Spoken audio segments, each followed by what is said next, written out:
Donc déjà, joyeux Noël. Si c'est la première fois que vous êtes là avec nous, on est très heureux de vous avoir parmi nous. Depuis 3 semaines, nous regardons ensemble à ce que c'est que d'être la famille de Dieu, étant donné que il y a beaucoup de personnes dans l'Église, beaucoup de familles qui commencent à avoir des enfants, des familles qui grandissent dans la famille. On trouvait ça bien de réfléchir pendant le temps qui mène vers cette fête familiale, de se poser cette question ensemble, ce que c'est que d'être la famille de Dieu, d'appartenir à la famille de Dieu, de vivre comme la famille de Dieu et de se multiplier en tant que la famille de Dieu. Et évidemment, on parle de tout ça pour nous amener ici, aujourd'hui. Donc demain c'est Noël, si vous ne le saviez pas. Oui, demain c'est Noël. Le jour où, normalement, nous nous souvenons de quoi?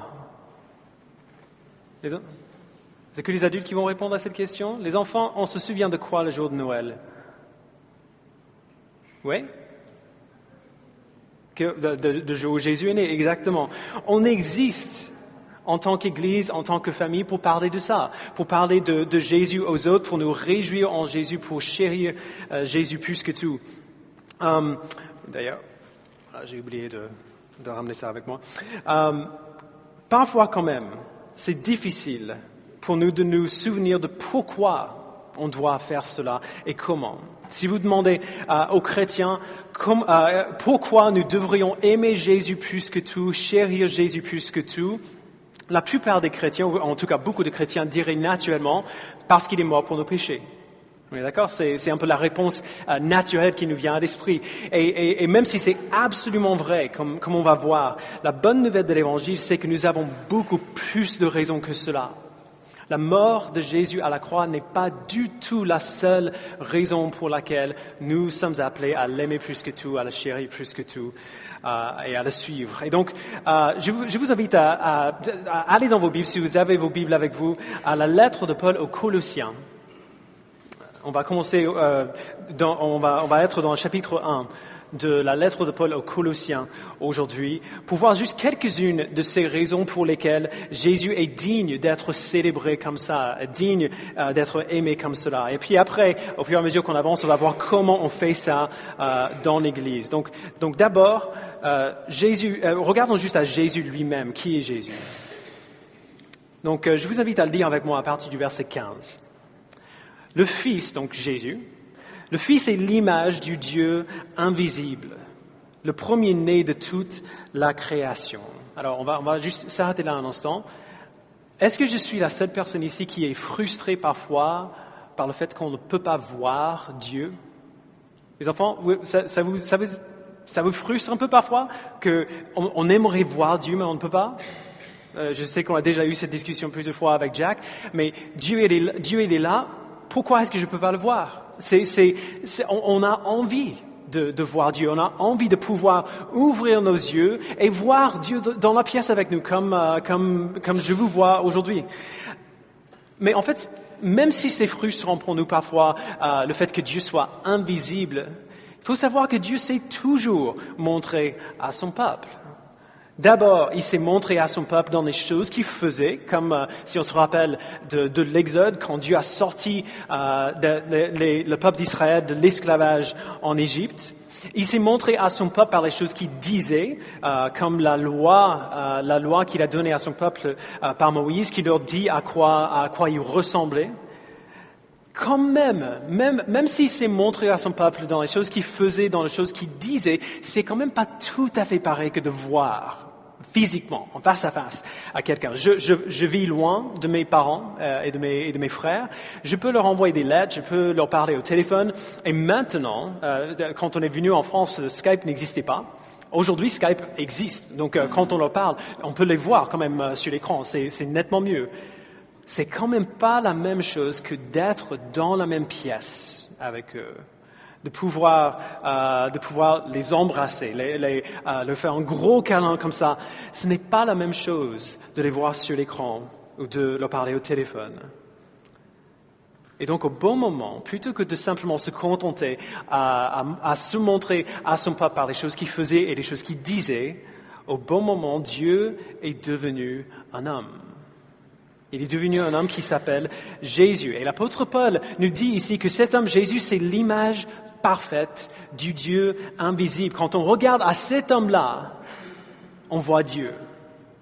Quand on regarde à Jésus, on voit Dieu. Alors, nous, on n'a pas vu Jésus de nos yeux. Jésus est venu il y a longtemps, dans un lieu différent. Mais beaucoup de gens l'ont vu. Beaucoup de personnes ont vu Jésus et ils ont écrit ce qu'ils ont vu. Ils ont écrit dans la Bible ce qu'ils ont vu. Et les gens qui connaissaient Jésus ont parlé autour d'eux, aux personnes qui étaient autour de Jésus, et ils ont écrit des histoires sur lui. Ils ont raconté ce qu'il a fait et comment il était, à quoi il ressemblait. Et c'est pour ça qu'on lit la Bible. D'ailleurs, quand on lit dans la Bible qui Jésus est et ce qu'il a fait quand il était sur terre, on voit Jésus aussi clairement que ces personnes qui étaient là avec lui. Alors c'est un peu difficile pour nous de croire ça, de vraiment comprendre comment est-ce possible que quand on lit la Bible, on voit Jésus aussi clairement que ces personnes-là. Mais ce que nous savons, c'est que l'Esprit Saint a inspiré les auteurs de la Bible à écrire ce qu'ils ont écrit, et l'Esprit travaille en nous quand on lit la Bible. Il vit en nous, et donc quand nous lisons la Bible, quand on lit des choses sur Jésus, on le voit très clairement. Et quand on voit Jésus, on voit Dieu lui-même. Il est l'image du Dieu invisible, le premier-né de toute la création. Donc c'est ça qu'il est dans un premier temps. Deuxièmement, il a tout créé. Verset 16. En effet, c'est en lui que tout a été créé dans le ciel et sur la terre, le visible et l'invisible, trône, souveraineté, domination, autorité, tout a été créé par lui et pour lui. Alors, laissez-moi vous poser une question, plutôt aux enfants surtout.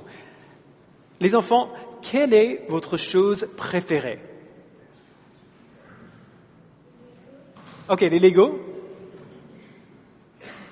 Ok, soyons plus précis. Peut-être c'est une question un peu trop large. Quelle est votre couleur préférée dans un premier temps? Rouge. Comment? Bleu. Ok, rose. Quel est votre plat préféré? Pizza. Je suis d'accord. Pâte saucisse. Et est-ce qu'il y a un légume qui se trouve là-dedans, quelque part, ou un fruit? Non? Eh bien, on va en parler plus tard. Votre animal préféré? Hein? Vous n'en avez pas?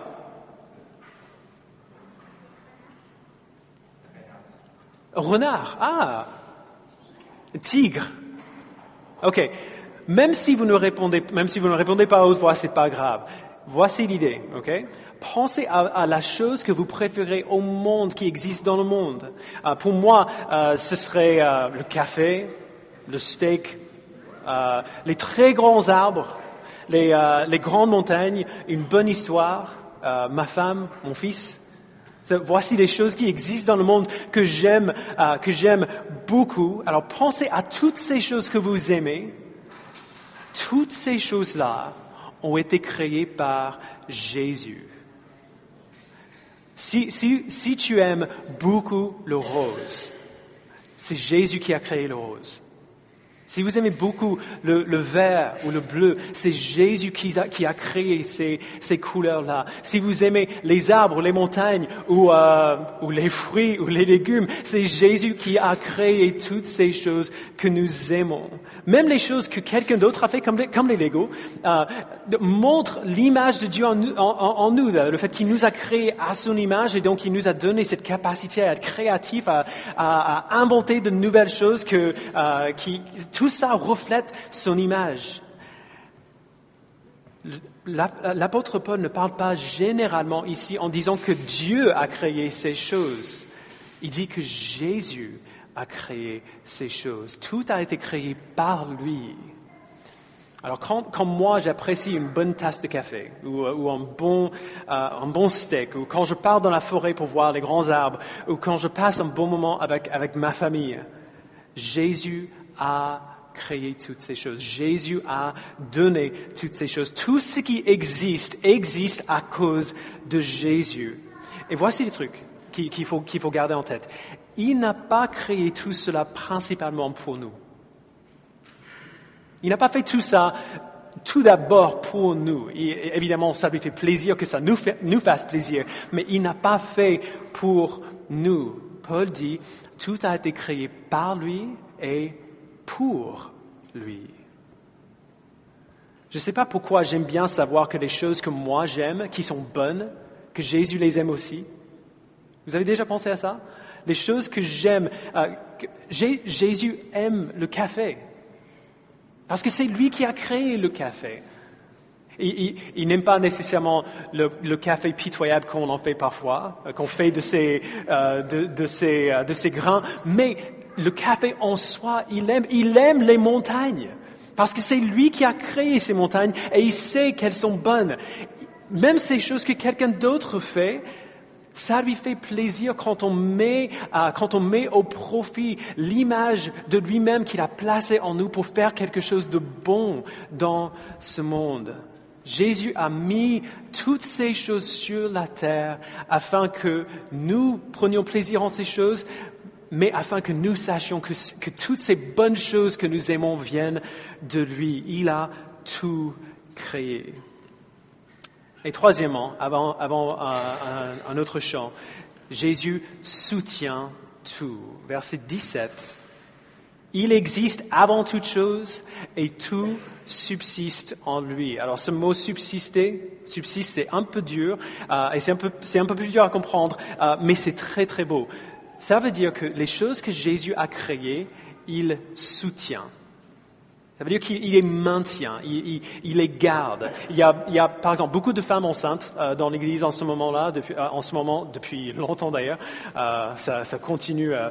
Il y a beaucoup de femmes enceintes dans l'Église. Donc les enfants, vous le savez bien, ça veut dire qu'elles ont un bébé dans leur ventre. Hein? C'est ça que ça veut dire. Je savais que vous le saviez. Hein? Alors, réfléchissez à ces petits bébés dans les ventres de leur maman en ce moment. Jésus a créé ce petit bébé-là. C'est lui qui a formé ces petits corps dans les ventres de leur mère. C'est lui qui a créé ce petit cœur qui bat. C'est lui qui a créé ces choses-là. Et à partir du moment où le petit cœur de ce petit bébé commence à battre, Jésus fait que le cœur continue de battre. Chaque battement de cœur qu'on peut entendre quand on fasse une échographie, quand la maman fait une échographie, chaque battement de cœur qui est là, c'est Jésus qui fait battre ce petit cœur. Et quand ce bébé est né, quand le bébé commence à grandir, Jésus va faire que ce bébé continue de grandir.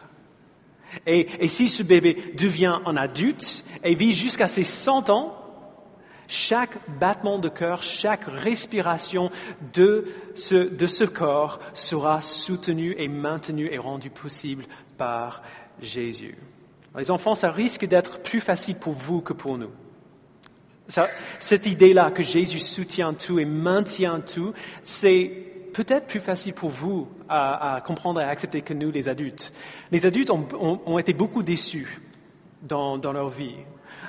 Les choses ne se passent pas très souvent exactement comme on aimerait qu'ils se passent. Et donc, il est facile pour un adulte d'avoir le sentiment que même si Dieu a créé le monde, et même si on accepte que Dieu a créé le monde, que quelque part entre la création et maintenant, il s'en est détaché. Comme s'il a tout créé, et puis il s'en est retiré les mains et dit, OK, bonne chance tout le monde. Bonne chance cette création que j'ai créée, toutes ces choses que j'ai créées, maintenant c'est à vous de jouer. Mais non, Paul nous dit que Jésus soutient tout. Il n'y a pas un battement de cœur qui n'ordonne pas. Il n'y a pas un souffle dans nos poumons qui n'ordonne pas. Les liens qui tiennent nos molécules ensemble viennent de lui et sont gouvernés par lui. Alors si vous avez l'impression que Dieu est distant, que Jésus est absent, il faut le savoir que c'est faux. C'est faux. Il existe avant toute chose et tout subsiste en lui. Donc voilà le Sauveur que nous adorons. Jésus est Dieu, il a tout créé et tout subsiste en lui. Amen. Donc je vais vous inviter à vous lever avec nous de nouveau. On va chanter 2 chants de réponse.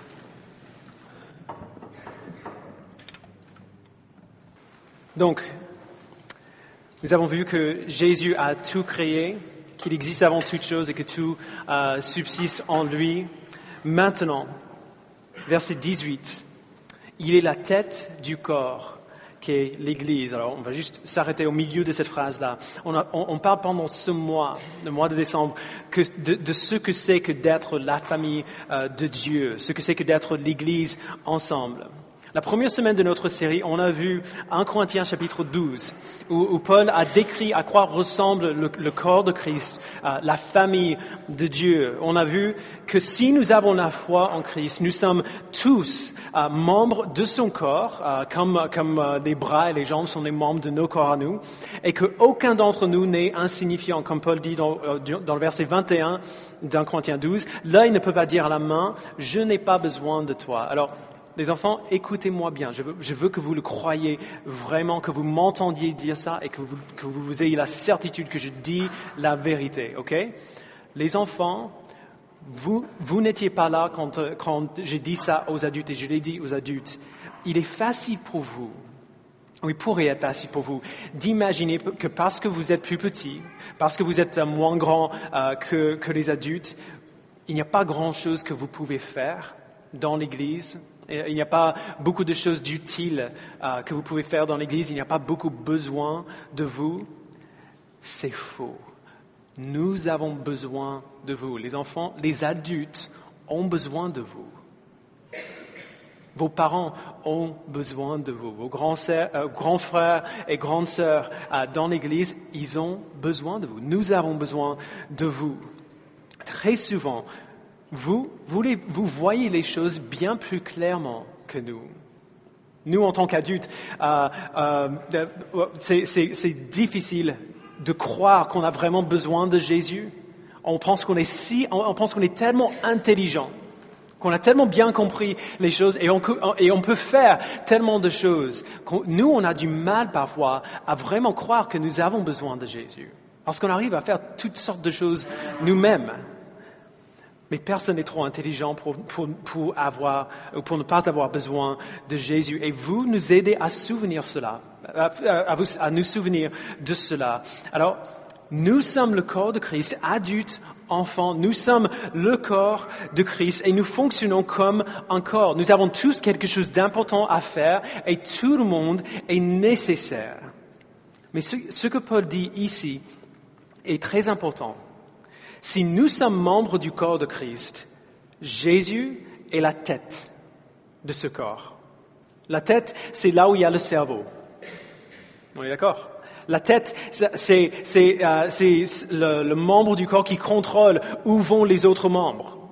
Quand ils se reposent et quand ils doivent travailler, comment on bouge les bras et les jambes et ainsi de suite. La tête décide et ordonne comment va fonctionner tout le reste du corps. Donc, qu'est-ce que ça veut dire concrètement? Ça veut dire que si vous voulez vraiment savoir qui est le pasteur de cette église, ce n'est pas moi, ce n'est pas Paul, ce n'est pas Arnaud, c'est Jésus. Jésus est le vrai pasteur de cette église, c'est lui qui est la tête. Il faut le savoir pour comprendre ce que Paul dit après. Donc, il est la tête de l'église qui est son corps. Il est le commencement, le premier-né d'entre les morts, afin d'être en tout le premier. Quand il dit le premier, il ne parle pas seulement en termes de chiffres, genre il est le premier qui est arrivé. Être le premier, ça veut dire être le plus important. Jésus est l'être le plus important qui existe. Alors si vous faites une liste de toutes les choses dans ce monde qui sont les plus importantes, Jésus serait tout en haut de cette liste, numéro 1. Et c'est logique. On est d'accord? Il a tout créé, tout a été créé par lui et pour lui, donc c'est normal qu'il soit le plus important qui existe. Et donc si Jésus est le plus important, et si Jésus est la tête de l'Église, nous devons savoir que la chose la plus importante que nous avons à faire en tant que son corps, en tant que l'Église, c'est de faire que tout le monde voit à quel point Jésus est important. C'est pour cela qu'il nous dit cela. L'Église n'existe pas pour simplement passer un moment sympa ensemble le dimanche. Elle n'existe pas pour qu'on ait quelqu'un à qui on peut parler quand on a peur. L'Église existe pour montrer au monde entier que Jésus est le premier, que c'est lui qui est le plus important. C'est pour cela que nous nous souvenons que Jésus est notre tête. Il est notre Seigneur, il est notre roi, il est le plus important pour nous. Et donc notre but à nous, c'est de faire que le monde sache cela. Que le monde sache que c'est lui qui est la tête, que c'est lui qui est le roi, que c'est lui qui est le plus important. Et c'est pour cela que nous nous rassemblons tous les dimanches. Donc c'est pour cela que je vais vous inviter à vous lever de nouveau pour chanter ces chants qui affirment cela. Alors, on a dit que Jésus a tout créé, qu'il soutient tout, qu'il est la tête de l'Église, que c'est lui qui est le premier, le plus important. Alors la question c'est pourquoi est-ce qu'il est le premier? Pourquoi est-ce qu'il a le droit d'avoir cette place-là et de prétendre à cette place-là? On voit au verset 19. En effet, Dieu a voulu que toute sa plénitude habite en lui. Il a voulu par Christ tout réconcilier avec lui-même, aussi bien ce qui est sur la terre que ce qui est dans le ciel, en faisant la paix à travers lui, par son sang versé sur la croix. Alors, j'aimerais pouvoir aller en beaucoup de détails sur tout ce que Paul nous dit dans ces deux versets.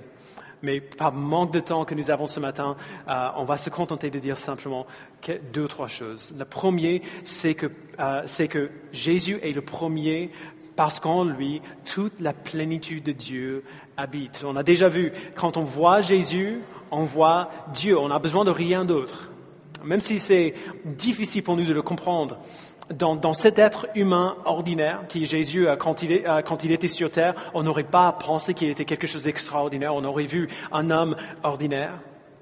Mais dans cet être humain ordinaire, tout ce que Dieu est, toute sa puissance, toute sa force et toute sa bonté a été contenu et rendu visible au monde entier. Donc, il est le premier parce qu'en lui, toute la plénitude de Dieu habite. Deuxièmement, Jésus est le premier parce que par lui, Dieu a réconcilié le monde avec lui-même. On connaît l'histoire. Même les enfants de notre Église, vous connaissez bien l'histoire. Jésus est venu. Il a vécu la vie parfaite que nous aurions dû vivre. Il a pris la mort que nous méritions tous et il a été ressuscité pour nous réconcilier avec Dieu. Alors, les enfants, vous savez ce que ça veut dire que d'être réconcilié avec quelqu'un? Vous connaissez ce mot? La réconciliation. Vous connaissez l'idée, même si vous ne comprenez pas le mot. Si tu es désobéissant et maman et papa sont en colère et tu leur demandes pardon, qu'est-ce qui se passe? Normalement, ils te pardonnent, oui, d'accord? S'ils sont des parents bons, je regarde les parents, si les enfants font quelque chose qu'ils ne devraient pas et ils demandent pardon, on pardonne à nos enfants.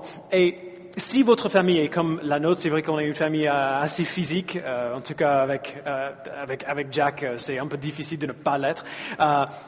Quand on te pardonne, donc je vais parler à Jack 2 secondes, parce que tu sais très bien ce qui se passe. Quand tu fais une bêtise et tu nous demandes pardon, que tu fais, et on te pardonne, qu'est-ce qui se passe après? Tu t'en souviens? Pas toujours peut-être, mais assez souvent, on va se mettre tout en bas comme ça, et on va faire comme ça. Et tu vas venir à nous, et on va te faire un gros câlin. T'es d'accord? Oui. En fait, il dit, comme ça veut dire oui. Oui, on ouvre grand les bras et on l'enlace on l'enlace dans un gros câlin. Alors, les adultes, je sais que surtout les célibataires un peu moins vieux, un peu plus jeunes, je sais que vous avez peut-être envie de rouler un peu les yeux à cause de ces idées sentimentales. Il ne faut pas. Parce que dans ce contexte, un gros câlin comme ça veut dire beaucoup plus que simplement « c'est pas grave ». C'est pas ça qu'on dit quand on fait ce câlin-là. Quand on prend nos fils et nos filles dans nos bras après qu'on les a pardonnés, ce câlin-là veut dire beaucoup plus que « oh, c'est pas grave ». Parce que c'est faux que ce soit pas grave. Ce câlin veut dire on est réconcilié. C'est ça, la réconciliation. Quand papa te prend dans les bras et te fait un gros câlin, ça veut dire, j'étais en colère avant, mais maintenant, je ne suis plus en colère. Je te pardonne, je t'aime, je suis pour toi. C'est ça que ça veut dire. Et c'est ça que Dieu a fait pour nous en Jésus. Puisque nous sommes pécheurs et désobéissants, Dieu a raison d'être en colère avec nous. Et si quelqu'un vous dit le contraire, c'est un mensonge. Dieu a raison d'être en colère avec nous. La désobéissance et le rejet de qui il est méritent la punition. Mais puisque Jésus a été puni à notre place, puisque Dieu a versé sa colère sur Jésus au lieu de nous, Dieu n'est plus en colère contre nous. La colère juste qu'il avait pour notre péché, pour notre rébellion, pour notre désobéissance, n'est plus là. Parce qu'il a tout mis sur Jésus à la croix. Et grâce à cela, de manière figurative, évidemment, il ouvre ses bras et il nous prend très fort et il ne nous laisse jamais partir. C'est ça la réconciliation. Et voici pourquoi il a fait. Paul le dit au verset 21. Et vous qui étiez autrefois étrangers et ennemis de Dieu par vos pensées et par vos œuvres mauvaises, il vous a maintenant réconciliés par la mort de son Fils dans son corps de chair pour vous faire paraître devant lui saints, sans défaut et sans reproche. Avant, nous étions désobéissants et séparés de Dieu, mais maintenant, grâce au sacrifice de Jésus, nous sommes réconciliés avec Dieu. Et il a fait cela pour nous faire paraître devant lui saints, sans défaut et sans reproche, comme Jésus. Alors vous savez ce que ça veut dire? Ça veut dire que quand nous sommes cruels envers quelqu'un et que cette personne nous aime et nous pardonne quand même, cet amour-là nous change. Je ne sais pas si vous avez déjà fait cette expérience-là, d'avoir été cruel envers quelqu'un d'autre ou de les avoir déçus de manière vraiment profonde et grave. Si cette personne nous montre de la grâce et nous pardonne quand même, malgré la chose affreuse qu'on a fait, cet amour-là, cette grâce-là, nous change. On n'est pas pareil après avoir reçu une grâce comme ça, un amour comme ça. Les enfants qui sont pardonnés rapidement et souvent par leurs parents, les enfants qui voient leurs parents demander pardon quand eux, ils ont tort, quand ils font des erreurs, ces enfants-là ont moins tendance à se mettre en colère rapidement, sont moins rapides à faire ces choses qui nécessitent le pardon. Ils ont moins tendance à garder rancune contre quelqu'un parce qu'ils savent ce que c'est que de pardonner. Et ils savent ce que c'est que d'être pardonné. Le pardon fait partie de leur vie. Et donc, ils ont naturellement ce concept du pardon et de la réconciliation en tête. Quand Dieu nous réconcilie avec lui-même en Jésus-Christ, il nous aide à voir à quel point il est bon. Parce qu'il ne devrait pas nous pardonner. Il n'a aucune raison pour nous pardonner à part sa grâce et son amour seul. Quand Dieu nous montre un amour comme cela, qui coûte la vie de son propre Fils, quand il nous montre cet amour, un amour comme cela, il nous aide à voir à quel point il est bon. Et cette réalité-là, savoir à quel point Dieu est bon et plein de grâce envers nous, voir cela nous change. Cette réalité change nos désirs, les choses pécheresses que nous aimions avant, on ne les aime pas autant. Les choses malsaines que nous voulions faire avant, on ne veut plus les faire. Il a envoyé son Fils pour vivre et mourir et ressusciter pour nous réconcilier avec lui-même. Et il a fait tout cela pour nous faire devenir plus comme lui. C'est pour cela que si vous êtes dans l'église, vous savez que je dis grosso modo la même chose toutes les semaines.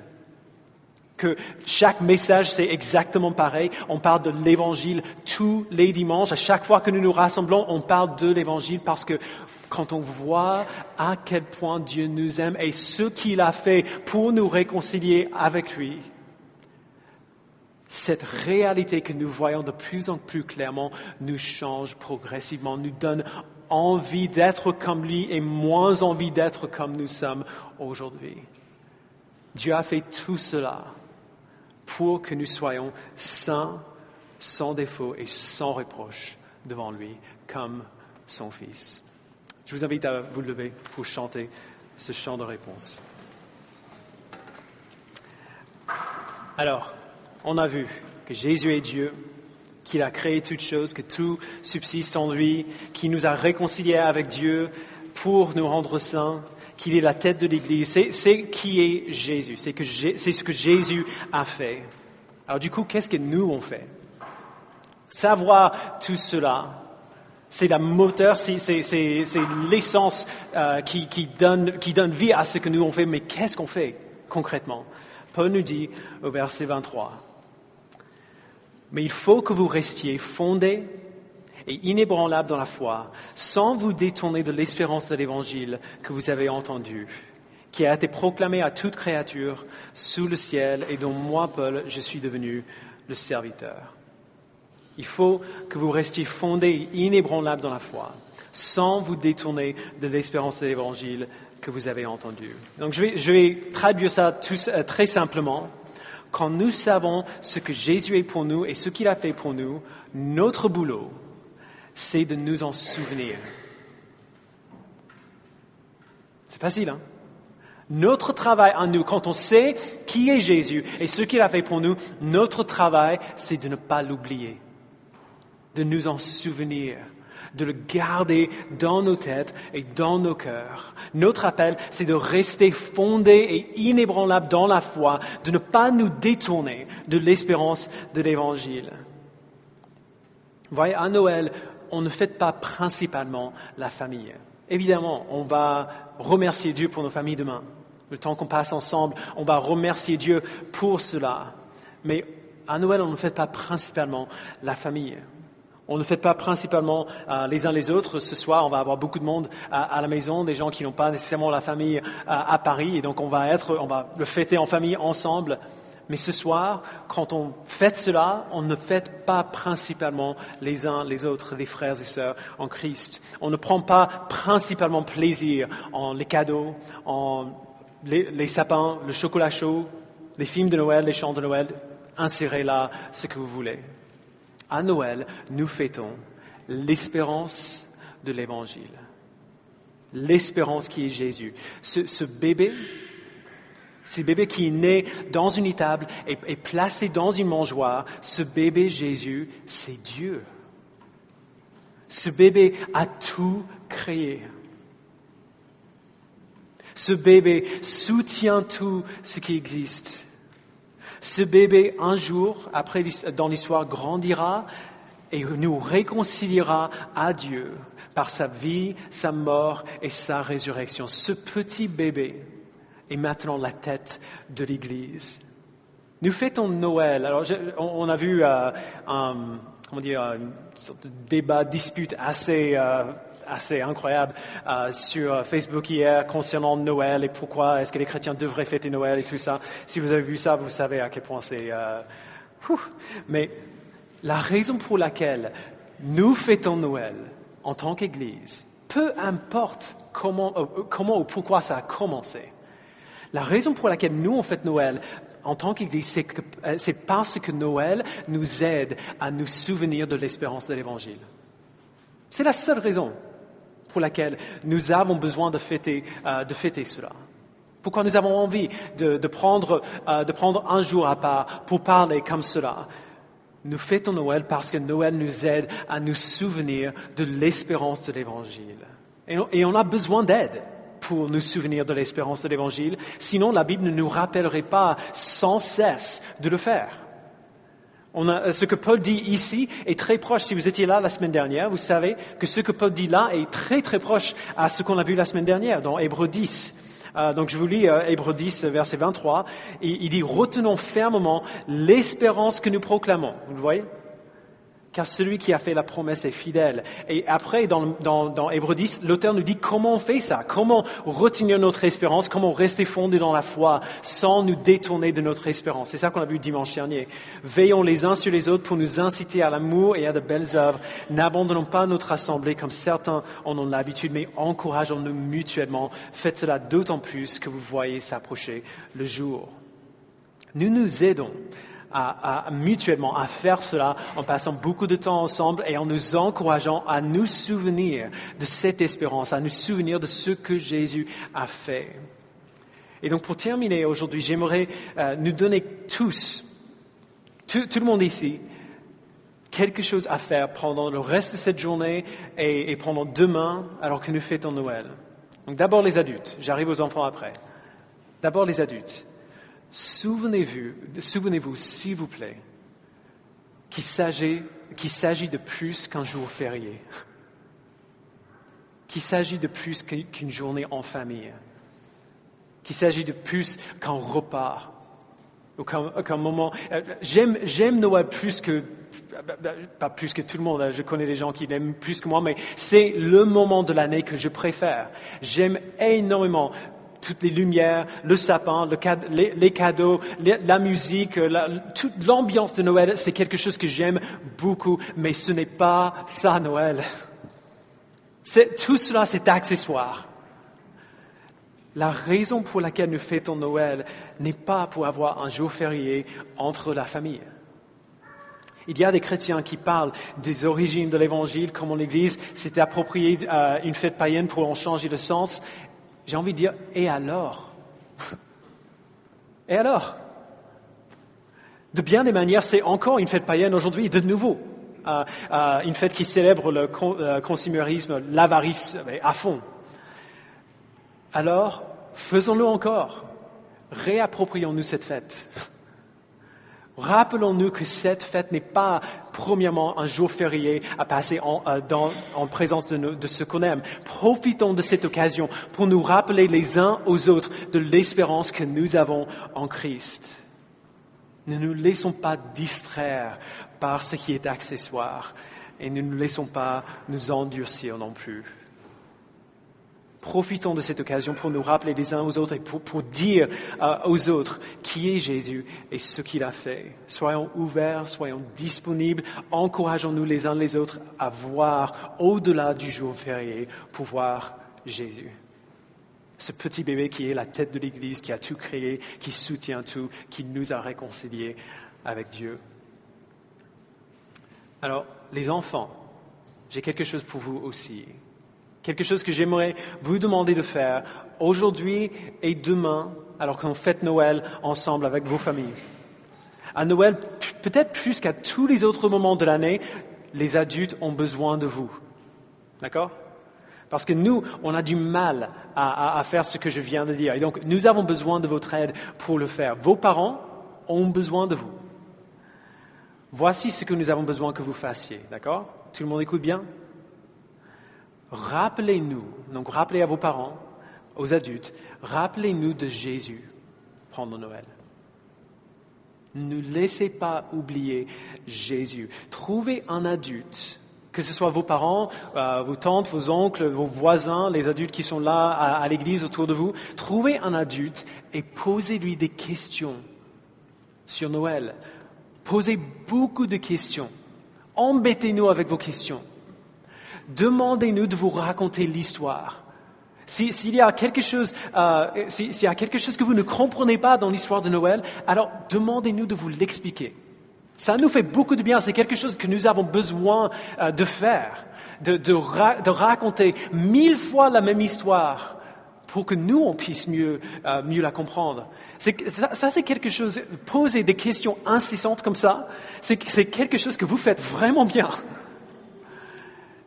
Et en plus, simplement être centré sur une histoire comme ça, c'est quelque chose que vous faites bien et qui est vraiment bon pour nous. Les adultes, on oublie les choses qui sont importantes. Nous, on oublie les choses importantes très facilement. On se souvient des choses qui ne sont pas vraiment importantes, comme les plannings et les factures et les choses qu'on a besoin de faire. Mais on oublie très facilement ce qui est vraiment important. ici. Et donc, une des meilleures manières dont vous pouvez nous aider, c'est de nous demander de vous raconter l'histoire de nouveau, de nous demander de vous expliquer des choses que vous ne comprenez pas dans l'histoire, parce que peut-être nous, on ne les comprend pas non plus, et que nous aurons besoin d'aller chercher la réponse. C'est bon pour nous. Si vous êtes avec un adulte, posez-lui beaucoup de questions sur Jésus. Et donc, je le dis très clairement, vous avez la permission du pasteur d'embêter vos parents avec ces questions, d'embêter vos voisins, les adultes qui sont là, embêtez-nous avec beaucoup de questions sur Jésus, d'accord? Et même si vous êtes avec un adulte qui ne connaît pas Jésus, alors parlez-lui de Jésus. Racontez-lui ce qui s'est passé, pourquoi on fête Noël. Même si vous ne comprenez pas tout, vous connaissez quand même l'histoire et vous pouvez la raconter. Vous allez probablement recevoir des cadeaux demain. Nous tous, on va probablement recevoir des cadeaux demain et ce sera chouette. Mais n'oublions pas que nous donnons des cadeaux. En tout cas, c'est comme ça qu'on le dit dans notre famille. On donne des cadeaux pour nous aider à nous souvenir du meilleur cadeau, du meilleur don que Dieu nous a donné. Jésus-Christ. Ce petit bébé qui a grandi, qui est devenu un homme, ce petit bébé, c'est Dieu. Il a créé toutes choses. En lui, toutes choses subsistent. Il est la tête de l'Église. Il est toujours le plus important. Il nous a réconciliés avec son Père pour que nous soyons comme lui. Et donc, les adultes et les enfants, notre boulot en tant que famille, aujourd'hui et demain et vraiment tout le temps, c'est de nous aider à nous souvenir de cela, de nous souvenir de qui est Jésus. Je vous invite à prier avec moi. Père, je te remercie pour ton Fils. Je te remercie, Père, de l'avoir envoyé au bon moment. Merci, Père, de nous avoir communiqué sa vie, sa mort, sa résurrection, afin que nous le sachions, afin que nous puissions voir à quoi il ressemblait dans les pages de la Bible. Merci, Père, pour ton esprit qui nous donne de voir Jésus tellement clairement dans les pages de la Bible que quand nous lisons la parole, quand nous lisons ta parole par ton esprit, nous voyons Jésus clairement. Que ce que nous trouvons dans ta parole est suffisant pour que nous te connaissions, pour que nous connaissions ton Fils. Je prie, Père, que tu nous donnes aujourd'hui, demain, et vraiment tout le temps, mais surtout en ces moments de fête, de nous rappeler constamment de ce qui est vraiment important. Que ce n'est pas les cadeaux, que ce n'est pas le repas, que ce n'est pas la musique, même si ces choses nous plaisent énormément.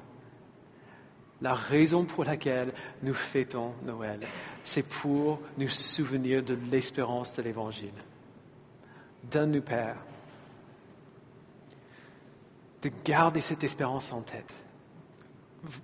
Donne-nous, Père, de le tenir très fort dans nos cœurs, afin de ne jamais oublier que la meilleure chose qu'on pourrait recevoir, la meilleure chose qu'on pourrait avoir pendant ces jours de Noël, n'est pas notre famille, n'est pas les cadeaux, n'est pas tout ce qui est accessoire, c'est toi-même, et que nous t'avons tout le temps. Merci, Père.